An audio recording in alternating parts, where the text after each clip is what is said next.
നമ്മളുടെ അടുത്ത് മക്കളൊക്കെ പെട്ടെന്ന് അപ്പം ഉണ്ടാക്കാൻ പറഞ്ഞ് അരമണിക്കൂർ പോലും വേണ്ട, നമുക്ക് അപ്പം റെഡിയാക്കി എടുക്കാം. മിക്സിയുടെ ജാറിലേക്ക് ഇളം ചൂടുവെള്ളം 3 കപ്പും 2 കപ്പ് വറുത്ത അരിപ്പൊടിയും 1 കപ്പ് തേങ്ങയും 1/2 കപ്പ് ചോറും 1 ടേബിൾ സ്പൂൺ പഞ്ചസാരയും 1 ടീസ്പൂൺ വീതം ഇൻസ്റ്റൻറ്റ് ഈസ്റ്റും ഉപ്പും കൂടി ചേർത്തൊന്ന് അടിച്ചെടുക്കാം.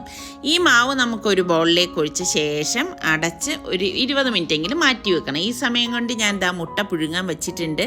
ഇന്നിപ്പം ഞാൻ അപ്പത്തിൻ്റെ കൂടെ മുട്ടക്കറിയാണ് ഉണ്ടാക്കണത്. ഇപ്പം ചിലർക്ക് അപ്പത്തിൻ്റെ കൂടെ മുട്ട റോസ്റ്റ് ആയിരിക്കും ഇഷ്ടം, ചിലർക്ക് ഉരുളക്കിഴങ്ങ് കറിയായിരിക്കും, മറ്റ് ചിലർക്ക് ഇറച്ചിക്കറിയായിരിക്കും ഇഷ്ടം.